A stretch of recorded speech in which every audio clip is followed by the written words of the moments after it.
পরিসংখ্যানে বাংলাদেশের চেয়ে ঢের এগিয়ে থাকলেও বিশ্বসেরার মঞ্চে রোহিত শর্মার দলকে এক বিন্দু ছাড় দিতে নারাজ বাংলাদেশ অধিনায়ক নাজমুল হোসেন শান্ত।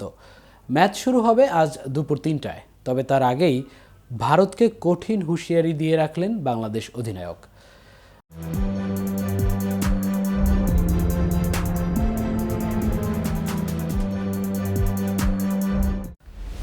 ম্যাচের আগে এতটা আত্মপ্রত্যয়ী ও প্রতিজ্ঞাবদ্ধ নাজমুল হোসেন শান্তকে আগে কখনো কি দেখা গেছে? চ্যালেঞ্জ নিতে প্রস্তুত বাংলাদেশ, এটুকু বলেই ক্ষান্ত হননি তিনি। নিজেদের পারফরম্যান্স দিয়ে প্রতিপক্ষকে পরাস্ত করতে বাংলাদেশ প্রতিজ্ঞাবদ্ধ, এমনটাই বলেছেন এই অধিনায়ক। একদিন আগেই পর্দা উঠেছে চ্যাম্পিয়ন্স ট্রফির ৮ দলের এই বৈশ্বিক আসরে নিজেদের প্রথম ম্যাচে মাঠে নামতে যাচ্ছে বাংলাদেশ, যেখানে তাদের প্রতিপক্ষ আসরের অন্যতম শক্তিশালী দল ভারত। বুধবার দুবাই ক্রিকেট স্টেডিয়ামের প্রাক ম্যাচ সংবাদ সম্মেলনে শান্ত বলেন, চ্যাম্পিয়ন্স ট্রফির মতো টুর্নামেন্টে যে কোনো দল জিততে পারে, ফেভারিটদেরও খারাপ দিন যেতে পারে, যে কোনো দলকে আমরা হারাতে পারি। অধিনায়ক বলেন, ইতিবাচক ফলাফলের জন্য দলের প্রত্যেক খেলোয়াড় অবদান রাখতে প্রতিজ্ঞাবদ্ধ।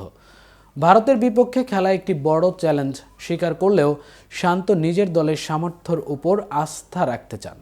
শান্ত বলেন, ভারতের বিপক্ষে ভালো খেলার ব্যাপারে আমাদের গোটা দল উজ্জীবিত ও আত্মপ্রত্যয়ী। নিজেদের দক্ষতা ও নিবেদন দিয়ে প্রতিপক্ষকে চ্যালেঞ্জ জানাতে বাংলাদেশ দলই সর্বোচ্চ চেষ্টা করবে, এই আশ্বাস দিয়েছেন তিনি। সাম্প্রতিক ফর্মের বিচারে ভারতের চেয়ে বাংলাদেশকে পিছিয়ে রাখছেন অনেকে, তবে শান্ত তেমনটা মনে করেন না। তার মতে দুটি জায়গায় ভারতের সঙ্গে টক্কর দিতে পারে বাংলাদেশ, এমনকি হারিয়েও দিতে পারে ভারতকে। শান্ত স্বীকার করেন, ভারতকে হারাতে গেলে ৩ বিভাগেই আশাতীত ভালো খেলতে হবে। ভারতের বিরুদ্ধে আমাদের সুখ স্মৃতি রয়েছে। যদি নিজেদের পরিকল্পনা মতো খেলতে পারি তাহলে আমাদের জেতার সম্ভাবনা উড়িয়ে দেওয়া যায় না। শান্ত যোগ করেন, আমাদের বেশ কয়েকজন ভালো অলরাউন্ডার রয়েছে, আমরা ওদের উপর নির্ভর করেছি। এই আসরে যে কোনো দল চ্যাম্পিয়ন হতে পারে, আমরাও অপ্রাণ চেষ্টা করব। অধিনায়ক বলেন, আমাদের পেসাররা খুব ভালো, নাহিদের মতো বোলারকে পেয়ে আমরা গর্বিত। যদি ও খেলে তাহলে ঠিকই নিজের কাজ করে দেবে। স্পিনার ও পেসারের ভালো সমন্বয় রয়েছে দলে। ভারতের জসপ্রীত বুমরা খেলছেন না, এতে কি বাড়তি সুবিধা পাবে বাংলাদেশ? শান্ততা মনে করেন না। বুমরা কিংবা অন্য কোনো ভারতীয় খেলোয়াড়কে নিয়ে আমরা ভাবছি না, আমরা ভাবছি গোটা দল নিয়ে।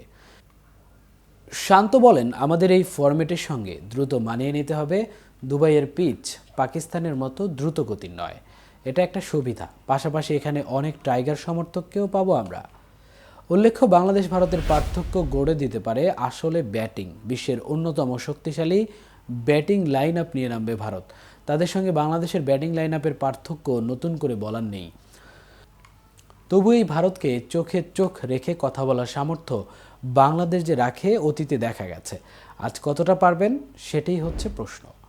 এতক্ষণ সাথে ছিলাম আমি মামুনুর রহমান। বিশ্বের নিত্য নতুন খবর পেতে কেটিভি নিউজের সাথেই থাকুন। ধন্যবাদ।